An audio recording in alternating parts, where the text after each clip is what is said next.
नमस्कार दोस्तों, स्वागत है आप सभी का अपने YouTube चैनल वंदना स्टडी क्लासेस में। मैं आपकी दोस्त वंदना और आज हम करने वाले हैं राजस्थान जीके के इम्पोर्टेंट क्वेश्चंस। ये जो क्वेश्चन हैं ये राजस्थान के इतिहास, भूगोल और राजनीति विज्ञान सभी के मिश्रित क्वेश्चन हैं। इम्पॉर्टेंट क्वेश्चन है तो वीडियो को लास्ट तक देखिएगा ताकि आपके होने वाले 23-24 जुलाई को जो रीट एग्ज़ाम होने वाला है उसमें ये क्वेश्चन बहुत ही महत्वपूर्ण रहेंगे। तो चलिए स्टार्ट करते हैं।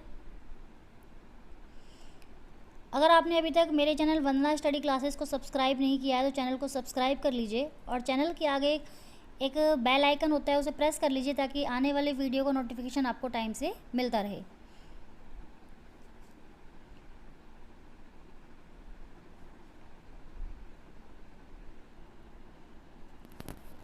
फर्स्ट पहला क्वेश्चन है, भारतीय संविधान के किस अनुच्छेद में राज्यों के विधानमंडल के गठन का प्रावधान है। इसमें पूछा गया है कि संविधान के किस अनुच्छेद में विधानमंडल का प्रावधान है। तो विधानमंडल का प्रावधान है वो अनुच्छेद 168 में है। विधानमंडल के राज्यों के विधानमंडल के अंतर्गत आते हैं सबसे पहले आता है राज्यपाल, फिर आता है विधान परिषद और फिर विधानसभा। जिस तरह संसद के अंतर्गत संसद जो बनती है वो राष्ट्रपति, लोकसभा और राज्यसभा इन तीनों से मिलके बनती है, इसी तरह राज्यों का विधानमंडल जो है वो राज्यपाल, विधानसभा और विधान परिषद तीनों से मिलके बनता है। तो विधानमंडल जो प्रावधान है वो है अनुच्छेद 168 में। और आपसे पूछा जाए कि विधानसभा, तो विधानसभा आएगा 170 अनुच्छेद 170, और अगर पूछा जाए विधान परिषद तो 169, और अगर पूछा जाए कि राज्यपाल किस अनुच्छेद के अंतर्गत आता है तो आता है 153। ध्यान रखिएगा। नेक्स्ट है, विधानसभा में सर्वाधिक व न्यूनतम सीटें किन राज्यों की हैं। मतलब पूरे भारत में पूछा गया है कि सर्वाधिक व न्यूनतम सीटें किन राज्यों की हैं। तो उत्तर प्रदेश में सर्वाधिक सीटें हैं, ध्यान रखिएगा 403, और सबसे न्यूनतम सीटें हैं वो सिक्किम में हैं 32 सीटें। ये ध्यान रखिएगा, इंपॉर्टेंट है। राजस्थान में उच्च न्यायालय की स्थापना कब हुई थी। राजस्थान में उच्च न्यायालय की स्थापना कब हुई थी, तो ये हुई थी 29 अगस्त 1949 को जोधपुर में। आपसे पूछा जाए राजस्थान के में उच्च न्यायालय का मुख्यालय कहाँ है, तो ये जोधपुर में है। और अगर पूछा जाए कि इसकी खंडपीठ मतलब एक और पीठ कहाँ पे है, तो वो जयपुर में स्थित है, ध्यान रखिएगा। नेक्स्ट है, राजस्थान उच्च न्यायालय के प्रथम मुख्य न्यायाधीश कौन थे। राजस्थान उच्च न्यायालय के प्रथम मुख्य न्यायाधीश थे कमलकांत वर्मा। भारत की संविधान निर्मात्री सभा के अध्यक्ष कौन थे, तो भारत की संविधान निर्मात्री सभा के अध्यक्ष थे डॉक्टर राजेंद्र प्रसाद। मूल कर्तव्यों को किस समिति की सिफारिश पर संविधान में जोड़ा गया। तो मूल कर्तव्यों से संबंधित अगर समिति पूछा जाए तो ये थी सरदार स्वर्ण सिंह समिति की सिफारिश पर कब जोड़ा गया था। 42वें संविधान संशोधन 1976 में जोड़े गए थे मूल कर्तव्य। आपसे पूछा जाए कि मूल संविधान में मूल कर्तव्य कितने थे, तो नहीं थे। मूल संविधान में मतलब जब संविधान लागू हुआ था 26 जनवरी 1950 को, तो उसमें मूल कर्तव्य नहीं थे। इनको जोड़ा गया था 1976 में 42वें संविधान संशोधन द्वारा। और कितने मूल कर्तव्य जोड़े गए थे, तो 10 मूल कर्तव्य जोड़े गए थे, ध्यान रखिएगा। और वर्तमान में पूछा जाए कितने मूल कर्तव्य हैं, तो वर्तमान में 11 मूल कर्तव्य हैं।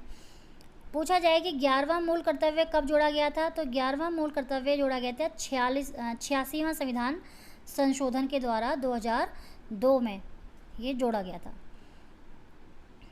कोई विधेयक धन विधेयक है या नहीं, इसका अंतिम निर्णय कौन करता है। ध्यान रखिएगा, ये इंपॉर्टेंट क्वेश्चन है।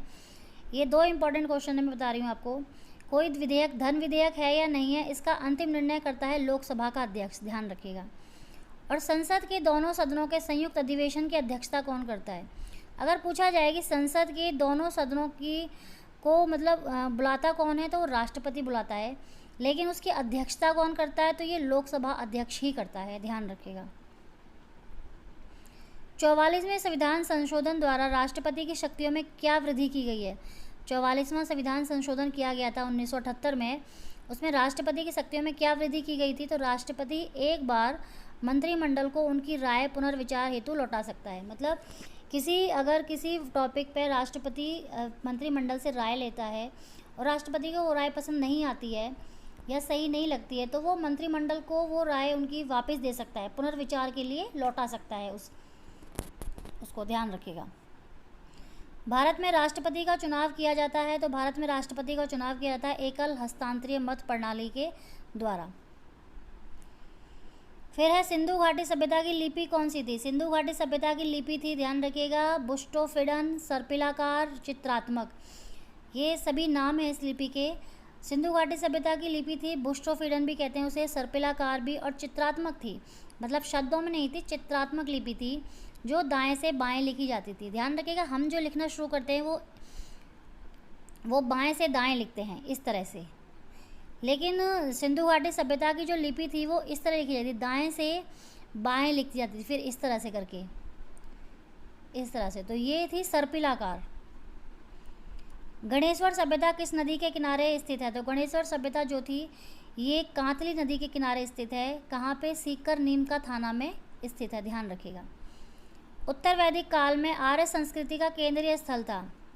उत्तर वैदिक काल में आर्य संस्कृति का केंद्रीय स्थल कौन सा था? गंगा यमुना का दोआब, गंगा यमुना के बीच का क्षेत्र था उत्तर वैदिक काल में आर्य संस्कृति का केंद्रीय स्थल। सर्वप्रथम मानव ने किस धातु का प्रयोग किया था? तो ये किया था तांबे का। सत्यमेव जयते शब्द कहाँ से लिया गया? ये क्वेश्चन कई बार पूछा गया है, सत्यमेव जयते कहाँ से लिया गया है? तो ये लिया गया मुंडको उपनिषद से। सत्यकाम जाबाल की कथा है जो अनब्याही माँ होने के लांछन को चुनौती देती है। ये सिर्फ इस तरह पूछा जाता है कि सत्यकाल जाबाल की कथा कहाँ से ली गई है? तो ये थी छांदोग्य उपनिषद से, ध्यान रखिएगा, कहाँ से ली गई है? छांदोग्य उपनिषद से। सम्राट अशोक के किस वृहद शिलालेख में पड़ोसी देशों का वर्णन है? तो ये है 13वें शिलालेख में। जो कला शैली भारतीय और यूनानी शैली का मिश्रण है वह है गांधार शैली, मतलब भारत और यूनानी या यूनानी को ग्रीक भी कहते हैं, इन दोनों शैलियों का मिश्रण है वह है गांधार शैली। लोग घरों में ताला नहीं लगाते थे, फायान ने किस शासक के बारे में ऐसा कहा था? लोग अपने घरों में ताला नहीं लगाते थे, फायान कौन था? एक चीनी शासक था, और ये किसके समय में आया था, मतलब कब आया था? तो ये आया था 399 ईसा से 414 ईस्वी तक भारत में रहा था ये। और ये किसके समय में आया था? ये चंद्रगुप्त विक्रमादित्य या चंद्रगुप्त द्वितीय भी कहते हैं, इसके समय में भारत आया था। तो इसने फायान ने चंद्रगुप्त विक्रमादित्य के बारे में ही कहा था, इसके साम्राज्य के बारे में, कि लोग घरों में ताला नहीं लगाते थे। नेक्स्ट क्वेश्चन है, कौन से राज्यों का संयोजन त्रिपक्षीय संघर्ष में शामिल था? ये क्वेश्चन कई बार पूछा गया है कि त्रिपक्षीय संघर्ष में कौन से राज्य थे? तो एक था राष्ट्रकूट वंश, एक पाल और एक गुर्जर प्रतिहार। और ये संघर्ष किसके लिए हुआ था? तो ये कन्नौज के लिए हुआ था। खजुराहो मंदिर किस राज्य के राजाओं द्वारा निर्मित किए गए हैं? खजुराहो मंदिर किए गए चंदेल वंश के राजाओं के द्वारा। चोल साम्राज्य की नींव रखी गई थी किसके द्वारा? तो ये विजयालय के द्वारा रखी गई थी, इंपॉर्टेंट है, ध्यान रखिएगा।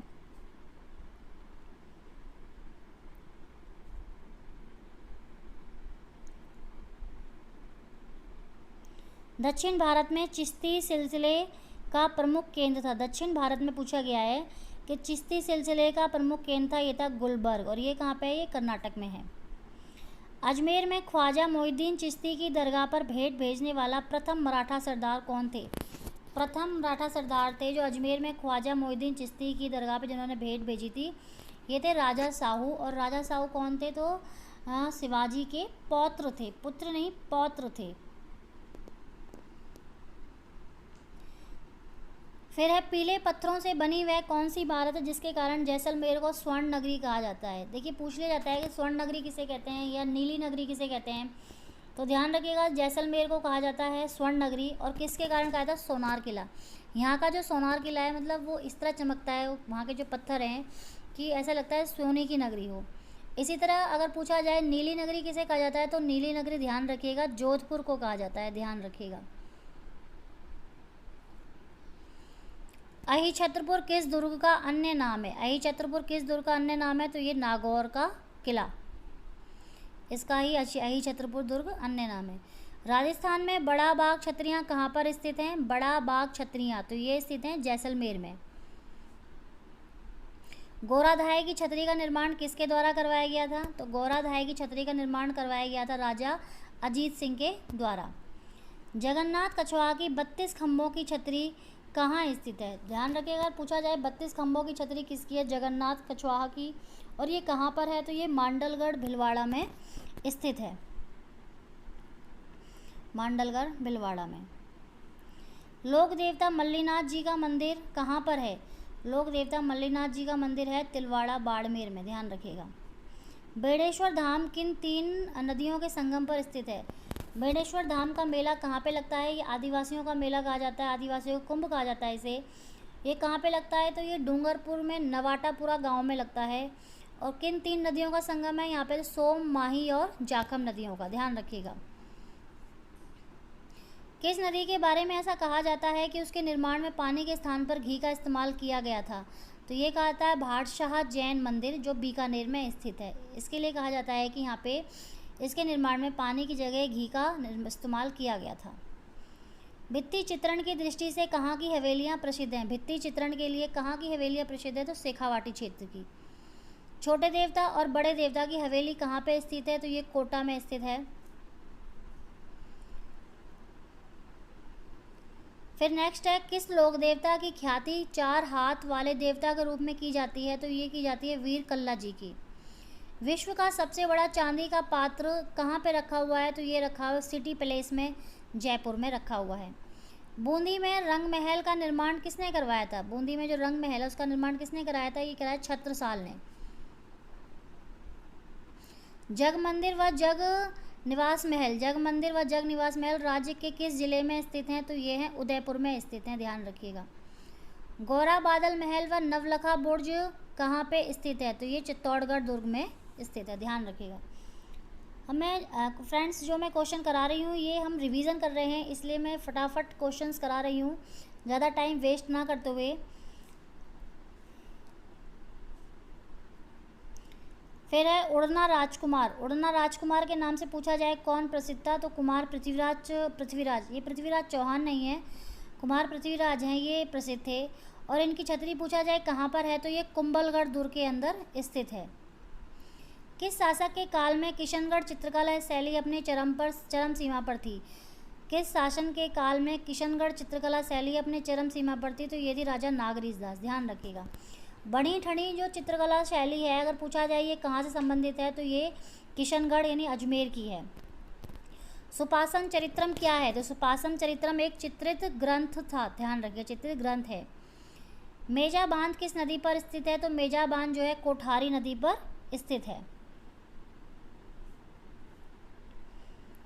फिर है चंबल नदी की सहायक नदियां हैं। चंबल नदी की सहायक नदियां कौन सी है? बनास, बेड़च, पार्वती, काली सिंध, ध्यान रखिए। चंबल नदी की कहाँ से निकलती है? चंबल नदी मध्य प्रदेश के जावपाव की पहाड़ियों से निकलती है। चंबल नदी की परियोजना पूछा जाए किन 2 राज्यों के मध्य स्थित है? तो ध्यान रखिएगा राजस्थान और मध्य प्रदेश के बीच में स्थित है। पूछा जाता है कि चुलिया जलप्रपात किस नदी पर है? तो ये चंबल नदी पर ही है। चंबल नदी के बारे में पूछा जाता है कि बीहड़ किस बेसिन में मिलते हैं? तो चंबल बेसिन में ही बीहड़ मिलते हैं, ये ध्यान रखिएगा। किस झील का निर्माण देवताओं ने अपने नाखूनों से खोदकर किया गया था? ऐसी मान्यता है कि किस झील का निर्माण देवताओं ने अपने नाखूनों से खोदकर किया गया था? ये नक्की झील है। और नक्की झील कहाँ पे स्थित है? तो ये सिरोही में स्थित है। ये समुद्र तल की गहराई से सबसे ऊंचाई पर स्थित झील है भारत में, जहाँ पर नौकायन चलती है, मतलब नौकायन नाव चलती है। कपिल मुनि का आश्रम किस झील के किनारे स्थित है? ध्यान रखिएगा कोलायत झील के। और कोलायत झील कहाँ पर है? तो बीकानेर में है। राजसमंद झील पर स्थित 25 शिलालेखों पर अंकित राज सिंह प्रशस्ति का लेखक कौन है? राजसमंद झील पर 25 शिलालेख हैं जिन पर राज सिंह प्रशस्ति लिखी हुई है। उसके लेखक कौन थे? तो रणछोड़ भट्ट थे। राजस्थान की सर्वाधिक उपजाऊ मिट्टी कौन सी है? तो जलोढ़ मिट्टी है। जयपुर का जनसंख्या घनत्व कितना है? इम्पॉर्टेंट है, जयपुर का जनसंख्या घनत्व 595 प्रति वर्ग किलोमीटर। अगर पूरे राजस्थान का घनत्व पूछा जाए जनसंख्या तो 200 प्रति वर्ग किलोमीटर है। राजस्थान में सबसे अधिक जनसंख्या घनत्व पूछा जाए तो जयपुर का है 595 व्यक्ति प्रति वर्ग किलोमीटर। और राजस्थान में सबसे कम जनसंख्या घनत्व किसका है? तो जैसलमेर का है, और ये कितना है? 17 प्रति व्यक्ति वर्ग किलोमीटर। राजस्थान में अगर साक्षरता पूछी जाए कि साक्षरता सबसे अधिक कहाँ पर है, तो ये कोटा में है। ध्यान रखिएगा, ये 2011 की जनगणना के अनुसार डाटा है। और सबसे कम साक्षरता पूछी जाए तो वो जालौर में है, ये ध्यान रखिएगा। तो फ्रेंड्स, आज की वीडियो में इतना ही। क्वेश्चन की सीरीज़ कैसी लगे कमेंट बॉक्स में ज़रूर बताइएगा। वीडियो को लास्ट तक ज़रूर देखिएगा ताकि आपकी रिवीजन, आपने जो कुछ भी तैयारी कर रखी है, आपकी रिवीजन फटाफट हो जाए। अभी तक आपने चैनल को सब्सक्राइब नहीं किया है तो चैनल को वंदना स्टडी क्लासेस के नाम से मेरा चैनल है, जिसको सब्सक्राइब कर लीजिए। वीडियो अच्छी लगे तो वीडियो को लाइक कर दीजिएगा। ठीक है फ्रेंड्स, आज के लिए इतना ही। Thank you, take care, bye bye.